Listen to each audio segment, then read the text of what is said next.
Welcome to the Property Couch, where each week you get to listen to two of Australia's leading property experts. Bryce Holdaway, co-host of Location Australia on Foxtel's Lifestyle Channel, and Ben Kingsley, Chair of Property Investment Professionals of Australia, and the 2014 and 2015 Property Investment Advisor of the Year.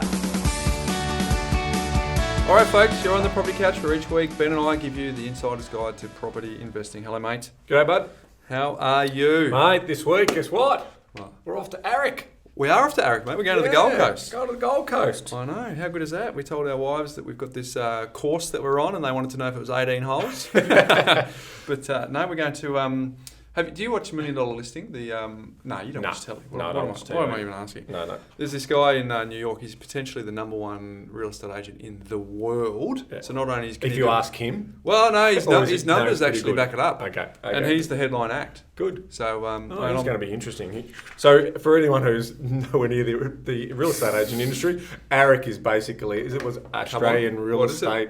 Conference or something like that. John McGrath and the team. Yeah. So we're going to get up and have a look at that. There's obviously, this is our industry. We need to understand how buyers think, how sellers think. So, we're still learning ourselves. And that's probably the message that, we'll continue to keep learning and educating ourselves. And if we can pick up half a dozen great tips, that's good. And obviously, I'm sure we will. Not if we can, I'm sure we will. That's why. There's 20 speakers. They got 20-minute time slots, so they will be hitting their gold from the moment they open their mouth. Like a little TED Talk, bang, just straight up to it. So that's good. So yes, looking forward to that over the weekend. So the nerds that we are, we're looking forward to being locked in the convention centre at the Gold Coast rather than going for a surf along the beach. But that's all right. That's how we roll. Education is empowering. It is, but only if you act on it. Very good. We should do this for a living, mate. Very good. What do we got today? Mate, we're going to do a very, very comprehensive case study. Okay. We're going to put the IVIS, we're going to put the Property Investment Advisor for 2013 and 2014. We're going to put him under the pump for the benefit of our listeners. Okay. But, and for the record, I haven't read these mate, we don't profiles. No, that's right. That's why this podcast so straight works. off the cuff, okay? Here we go. But before we do that, I spoke to Veronica during the week, for those Location Australia fans. So we're going to get her on the couch in a couple of weeks, Ben. Oh, awesome. She's going to be in here, Morgan. so Awesome. we can grill her. I asked her if we could talk about her own personal property investing experiences. She said, bring it on. Excellent. Happy to do that. Looking forward to that. So that's coming up. Yep. And I know this, I always do this a little bit with a bit of trepidation because it sounds like the biggest pillow fluff ever. But we got a really great Amazon book review. Just for the benefit of the listeners, I think it's a little overestimation, but the person who gave us the review compared it to the impact that Robert Kiyosaki's Rich Dad Poor Dad had on their investing. Well, look, I mean, again, why do we do this? Is because hopefully we're reaching out to people and making connection with them and telling them the basics, building from foundations up. So if you want to build a great house, you've got to make sure those foundations are good. So that's wonderful feedback. So very good. And I must admit, Robert Kiyosaki's Rich Dad Poor Dad has had a phenomenal impact on me personally. So the parallel was flattering. I don't think it's probably accurate, but it's very We'll take it. We'll take it. We'll Only take brings us out there. Yeah, a couple of hacks like us will take that feedback. So our book's become a bestseller, has it? It has. Is that what I heard from our publisher? Yeah. So we're gonna reprint. We are going to reprint. Yeah. So if you haven't already checked it out, check it out somewhere. Where do we check it out? At our websites. Yeah, but this is the fun bit for us. We just /book. Yeah, somewhere. That's all. Any website /book. Yeah, that's where it is. Okay. Hey, this is it's a long case study, folks. So we're going to go through it piecemeal. I think it's actually going to give enormous benefit to the listeners. So it's from Tom Robinson. Thank you, Tom. Hi guys, firstly love the podcast. I've listened to them all and have learned a huge amount. After listening to your last one, I'll skip that bit. Basically, my partner and I are both teachers on a combined income of $165,000. 3 years ago, we got the bug to do something with our money, but weren't exactly sure how. Our simple goal is to have a choice whether to work or not. If we had no loans to service, we imagine a passive income of 80 to 100K would be more than enough, and any more is a bonus. Now, as a side note, that's a consistent figure that we see regularly, isn't someone chasing 80 to 100. Look, and they're big numbers in real terms. I mean, if you actually look at what most forecasters and what most financial planning industry people talk about, Above 50,000 as a passive income where you're not touching the capital base means that you've got $1 million. If it's earning, 5%, that's 50,000. So, at the moment, unfortunately, you could have 1.5 million and you'd have in term deposits and it's earning 2.5%. So your numbers are pretty light on. So it is a big number that we're chasing, but that's the benefit of rental return. It's usually pretty consistent. I think the key thing you just said then is without eroding the capital base. That's the hard part. Yeah. As you know, most super, they have to tap into the capital base to live on, and then the returns are less. We live in Tassie. Oh, I'm a little jealous, to be honest. I like Tassie. And had a principal place of residence valued at a tad over $300,000 with a mortgage of around $200,000. Limited other expenses and a disciplined approach to spending. I wonder if they've got the Money Smart system, Iris. Property sounded like a great avenue, so we went about increasing our knowledge. Unfortunately, our naivety led us to a property education group, and in brackets they've named that company, we won't name them here, where although we have learnt a lot, we have made what we think are two poor investment decisions. We overpaid for both to fatten the developer's margins. Our first was brought using the above equity in our principal place of residence and was a house and land duplex in Dacabin, Queensland for $508,000. Although the yield is decent there, although the yield is decent, there were many costs that this company failed to mention / understand that we have been left with, and there is little scarcity or owner-occupier appeal to make growth a good prospect. We've always had tenants in both sides, which has been great. We borrowed 90% on interest-only terms. Hang in there with me, listeners. About 18 months ago, we signed another contract, this time on a 4-bedroom house and land in Doolandella, 18 kilometres out of Brisbane for $490,000. After a long land settlement, this was completed yesterday and will be advertised for rent tomorrow, looking at about a 4.9% yield. Again, this is on an interest-only loan at 90%. Deposit costs were paid from our savings. I know, a huge mistake. Right after we signed the contract, we found your podcast, which have taught us that there are so many fundamental errors in our property selections. And if we had our time again, we would have purchased existing properties with scarcity and owner-occupier appeal. We have just had our first child and Kirby is now off to work. We have a $45,000 buffer in our principal place of residence offset and somehow are still managing to save even though Kirby is off work, although receiving maternity leave payments. We use a credit card to pay for 95% of our spending and repay at the end of every month to ensure no interest payments.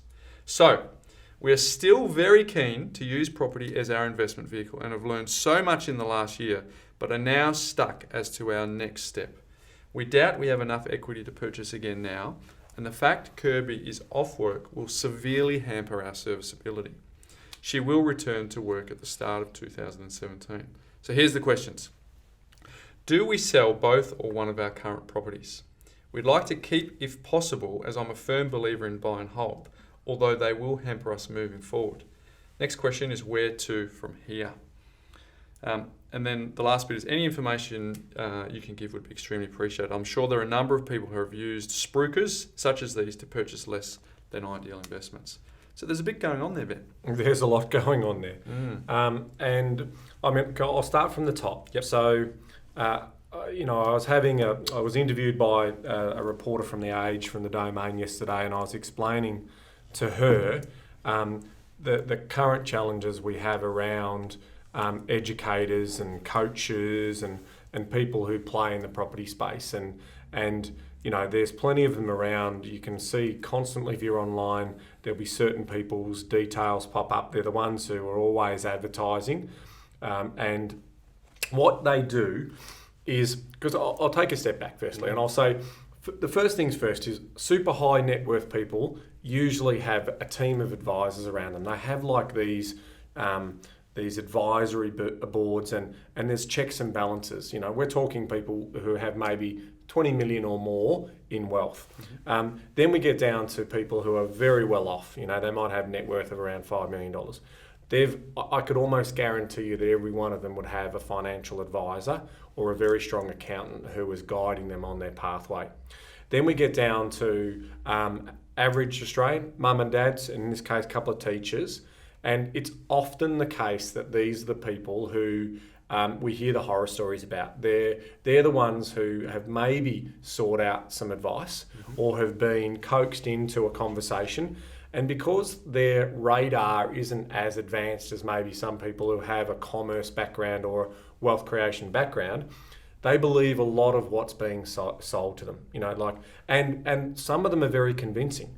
These people, probably 80% of what they say stacks up, but it's the 20%, which is the execution, that kills the story. And what they do, these businesses, is you've got to ask, how vested are they in making your story, your benefit? How much? What are they doing? Are they doing money management programs for you? Are they giving you places where you can look at your wealth position? Are they coaching you in the right manner, getting your cash flows right? And then what are they executing on? So what type of asset are they allowing you to buy, or have they got something straight off the shelf? Because when they are a mass player, this is exactly how it works. They work out that these couples, these individuals don't have huge surpluses. So the reality is that you're going to then be challenged around, oh, you don't have much surplus? Great, well, we can just get this house and land package which has huge depreciation attached to it, and this is only going to cost you $30 a week to hold. Well, most people go, oh, that's pretty good, but they have these projections which show artificial returns around 10%, even 7 or 8% in the outer suburbs is unrealistic over the long term. Okay, so, and that comes back to the stories we've said on the other podcasts around the people out in those areas. If you study their demographics and have a look at the income that they're earning, it's significantly lower than the income being earned by areas where there is strong scarcity and high net worth people. And those are the people who can afford to pay and push the values higher. Simple, all right? And you'll find that of the people who progress their lives, they tend to move out of these lower socio-demographic areas and move into the wealthy areas where they've got like-minded people that they can associate with and network with. So that's a broader story. So that they're ultimately preying on the naive, and that's the first thing. Okay? Can I just add to that too? That the undoing that depreciation paradigm is really hard, because so many people who we talk to, but isn't brand new going to give me greater depreciation? It's so entrenched in the marketing message that it takes a while to undo it. Yeah, and so if you're running a property at a negatively geared loss, remember negatively gearing from us is a tertiary benefit. Primary benefit is growth and yield. So, primary and secondary growth and yield. And then the tertiary is this negative gearing. And it's only a moment in time. So negative gearing is about being in that moment in time. Over time, we want this thing to produce cash flow outcomes. For those people who are being sold on this idea that these properties where there's no scarcity is going to grow in significant value, and then they don't see that value, but the killer is they then decide to sell it in 5 years, and let's say it's gone up $50,000, right? But the depreciation that they've written off on the asset has to be added back to their cost base.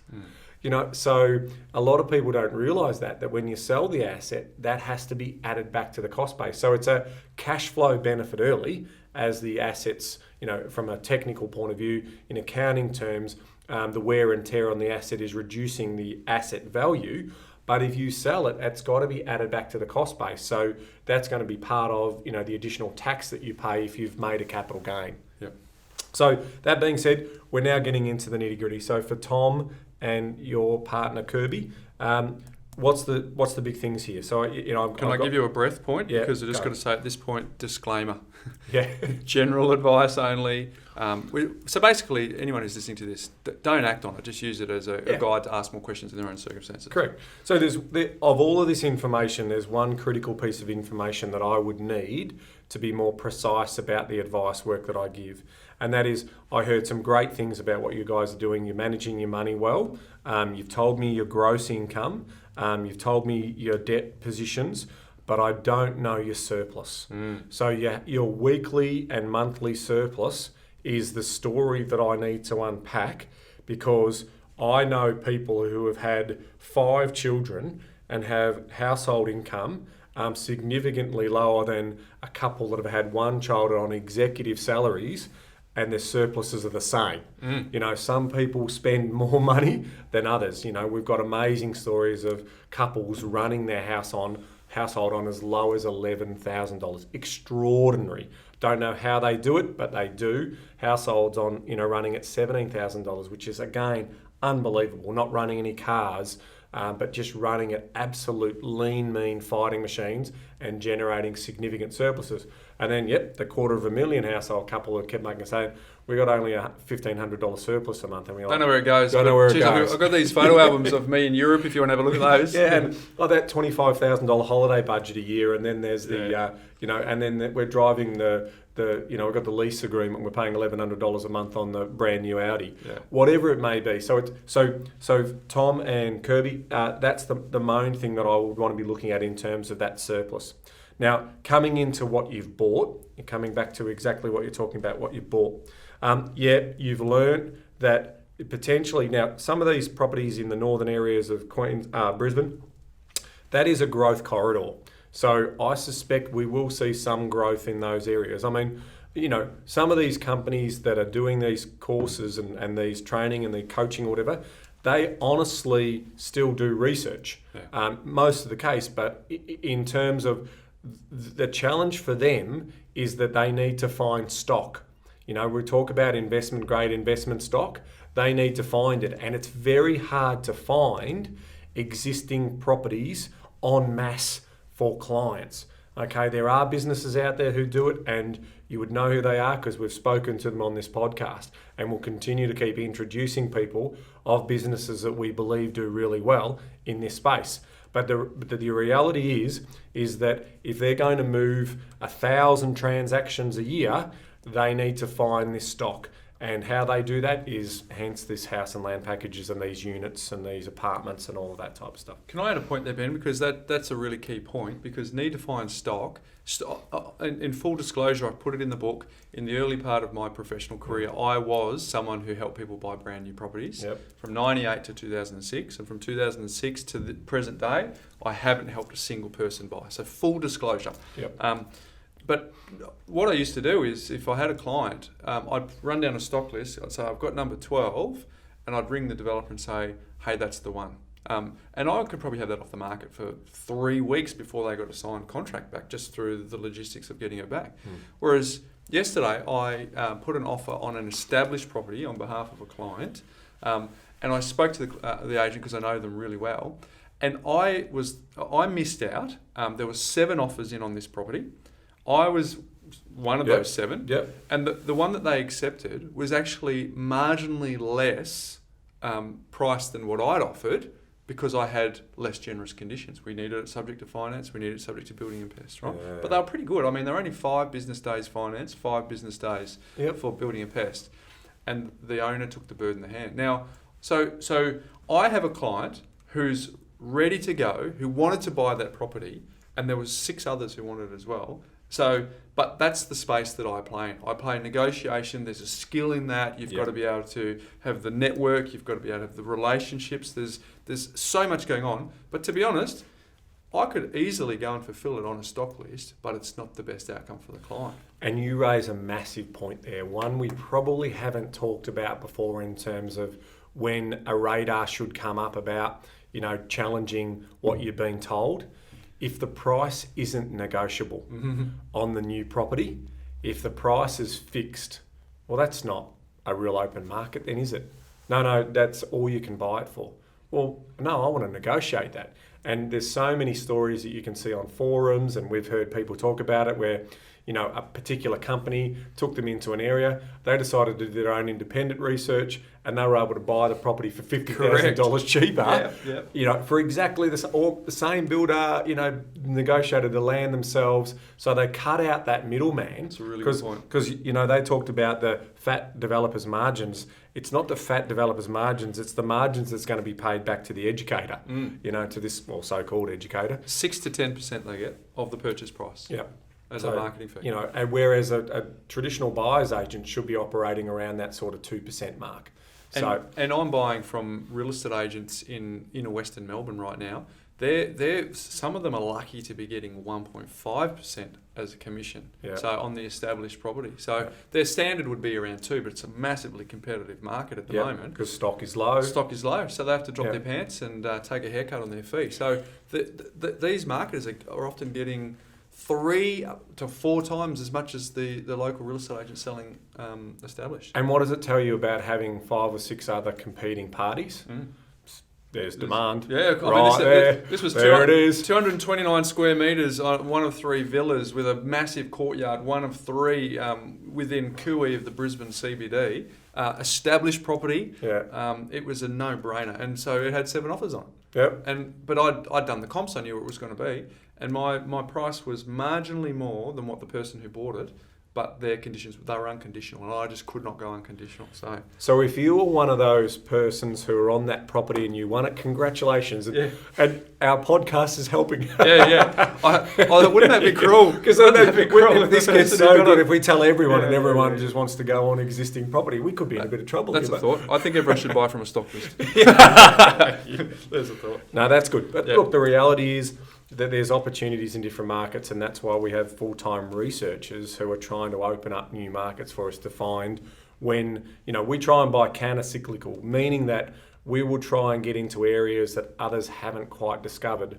In terms of, we're still going into blue chip areas and we'll put offers in on great properties every day of the week, but we're also trying to open up new markets where we see that gentrification's happening, or we see, real opportunity for buyers, whether it be growth story for those people who have the strong surpluses or a yield story for those who have shorter surpluses. Mate, I'm going to fluff your pillows here because I'm going to reverse a bit where you talked about you don't know the surplus.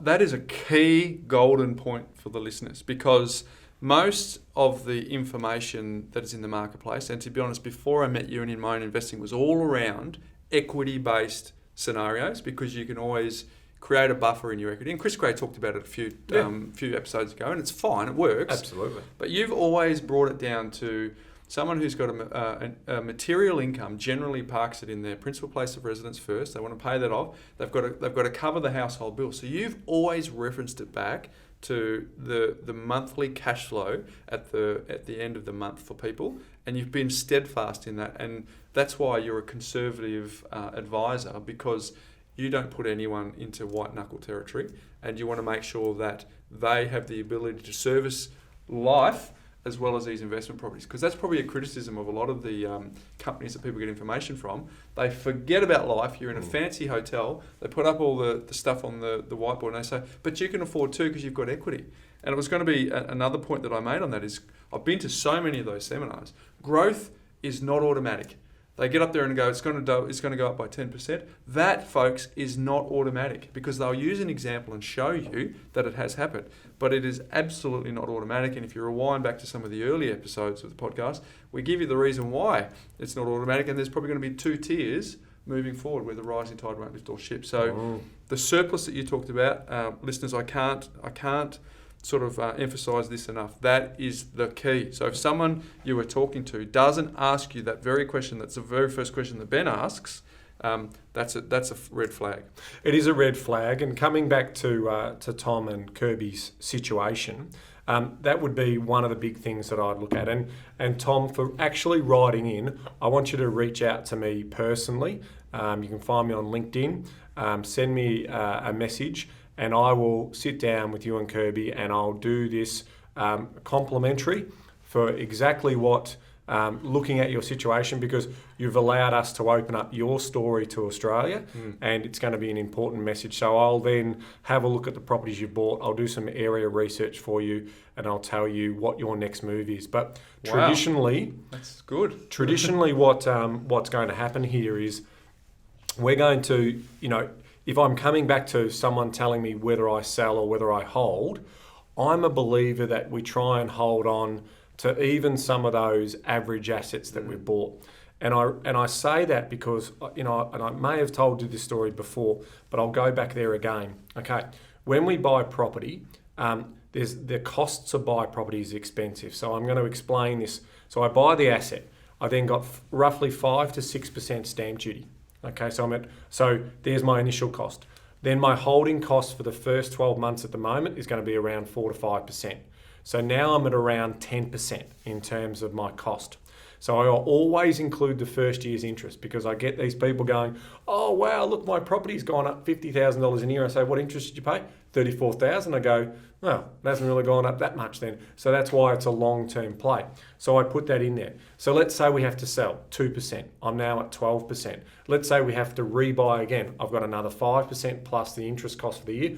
I'm up at around that 20, 22 to 20. Now, if interest rates were 6 or 7%, I'm up around that 25%. So for people to just willy-nilly say, oh, you need to get out of that and jump straight into another property is quite gung-ho. And I get it in terms of long-term confidence about the opportunity cost, and we'll be able to recover that. But if you've got to reboot your whole portfolio, that's just, a very expensive exercise. And let's say there is a hiatus period where property prices are flat right across Australia, because we've had some amazing low interest rates and we've had asset appreciation. So for 5 years, you're sitting there and you've just reboot your portfolio. It's cost you $100,000 in a learning experience, and you're sitting there and nothing's moving. And then so you get frustrated, you get impatient, and then you completely lose your marbles, and you get out 3 or 4 years later, you're $200,000 down. You've effectively done your opportunity to create wealth for yourself and your family, and you're just completely disillusioned with the whole wealth creation, and you just focus on living the now. So that's the consequence of poor asset selection and poor implementation of a plan. So coming back to that, I would tend to think that we'll have a look at both of those, and we'll see whether there is a sale opportunity of one of them, because one is okay. And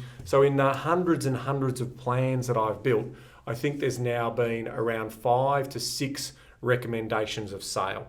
So that sort of gives you a bit of an indication. Obviously, even in some of the mining towns where the assets have been completely smashed, it's hard to swallow a pill where people are going to lose $300,000 by offloading one of those assets. Now, if we can get some rent for it and just wait for the turning cycle, we might be able to recover $150,000 out of it. So as long as it's not smashing their cash flows, that could be a situation. And if they've got 2 or 3 properties in the same mining town, oh man, we will have to take some pain on that.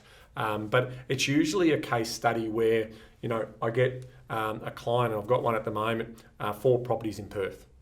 Anywhere else? No. $22,000 in land tax. And I'm like, whoa, so this is about borderless investing and about diversifying that risk profile. And so there's probably every chance that we think it's sensible to offload one of those and potentially come and buy in a eastern state market.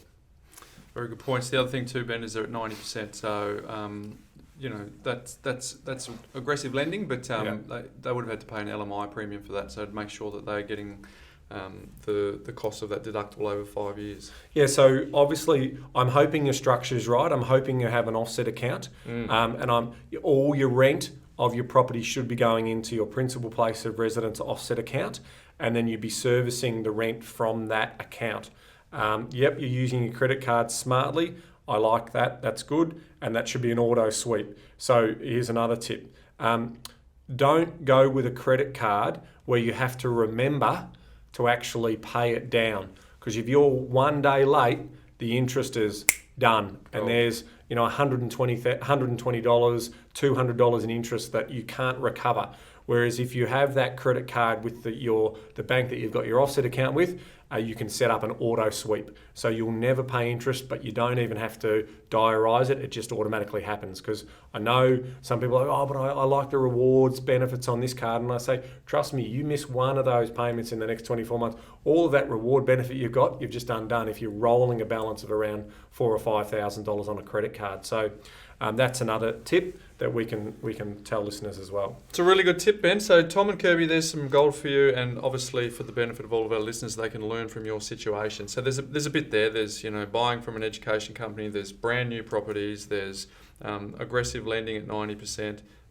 He's got buffers in place. He's got discipline with money management. So there's some gold there. So if we go back to the questions, do we sell one or both of the current properties? The answer is probably not. On hold, but let's have a look. So And where to from here? Gold. You need to go to Ben's LinkedIn, reach out to him, and I'm guessing, Ben, that your LinkedIn's going to just get crashed this afternoon with everyone reaching out to you. But no, just for the benefit of Tom, reach out to Ben on his LinkedIn. And for the other listeners, with Kirby on mat leave, there's going to be very little we can that's do. A good point. You know, we just can't do that. We can't do anything for now. And the fact that you've got the buffer, you know, another nice tip. Good job in terms of setting up that reserve whilst you manage through that mat leave period. Then back on the tools, that's probably, you know, in 2017. So we'll be prepping for that next move then. But, you know, we'll sit down and work out whether in the interim we offload one of those. And if not, we'll have a look at how we can model the next move forward. But the reality is there's very little you're going to be able to do whilst you're on a single income. So we've got a plan for when we're back onto that double income and we've got that surplus back to where it needs to be. And the other thing is you might be thinking of a second child. So I want to factor that into the modelling as well, because that's going to be an important story around how we, you know, whether we position for a yield play as opposed to a growth play. See that, folks? See how he's thinking? It's not just in the moment. Ben's thinking 2 and 3 years in advance. And one of the other things you get people do is they panic, Ben, with mat leave or maternity leave. Yep. And they go, well, we're going to go backwards. Well, if you've planned cash flow well enough over the next, you know, your growth phase of your family, there's a 4 or 5 year period where incomes are going to fluctuate. If you plan for it, you don't have to sell in a position of weakness. I don't love, but I actually get frustrated, but it's interesting. Yeah, don't love it at all. What was I saying? Is this where you're about to say you're the family planning clinic? Yeah, well, we do that as well. Yeah, we're birth control, we're marriage counsellors, we're all of that. Yeah. Look, money is a big part of households, and that's the reality.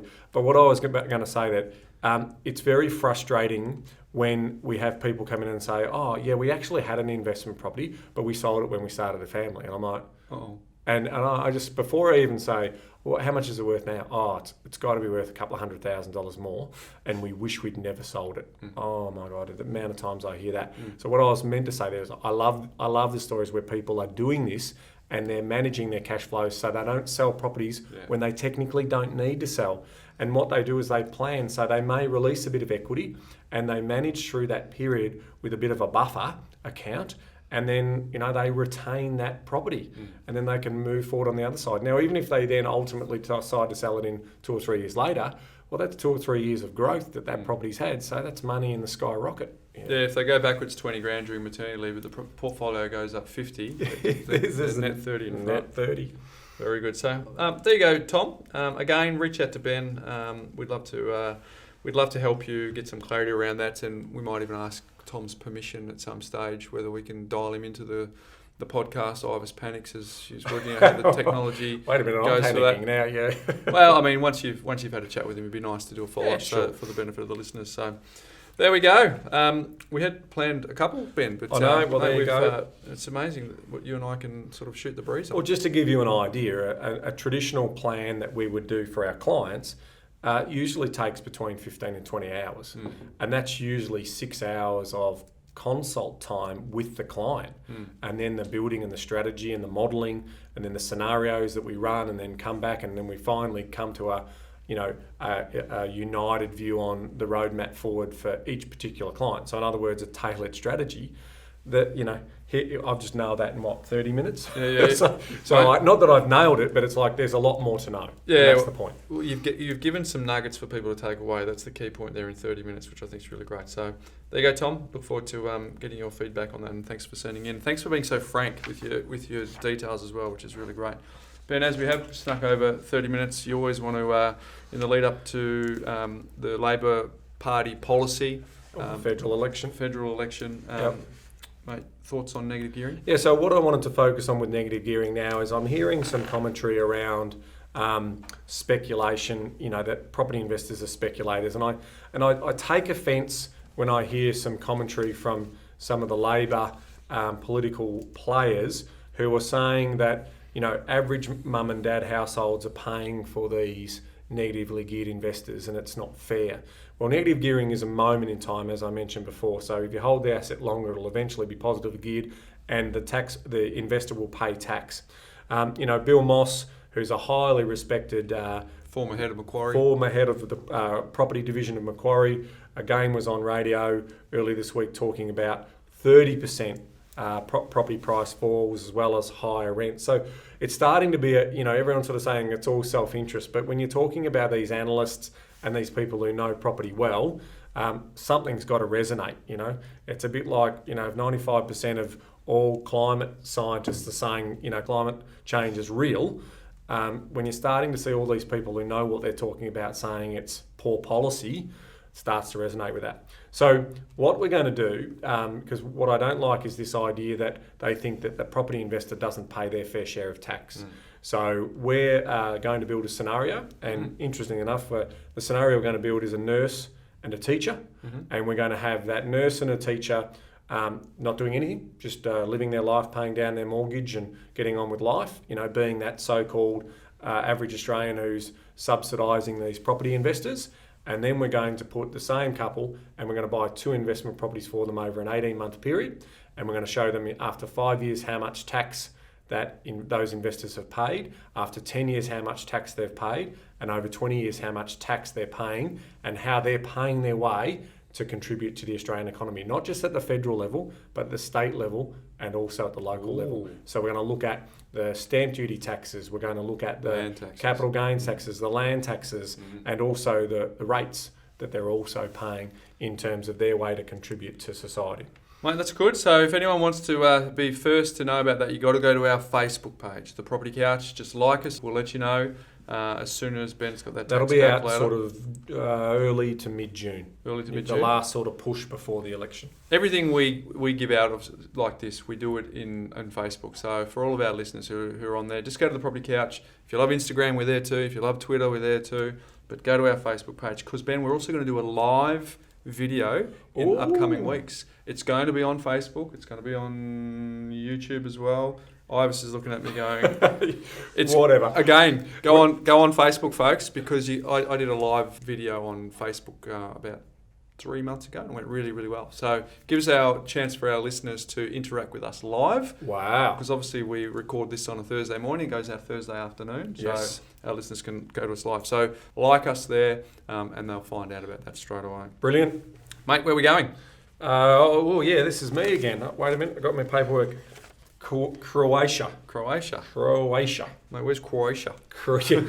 Yeah, well, it's a shout out to Damien in our office here. He'll be critiquing you on this. Dovidenja. Ooh.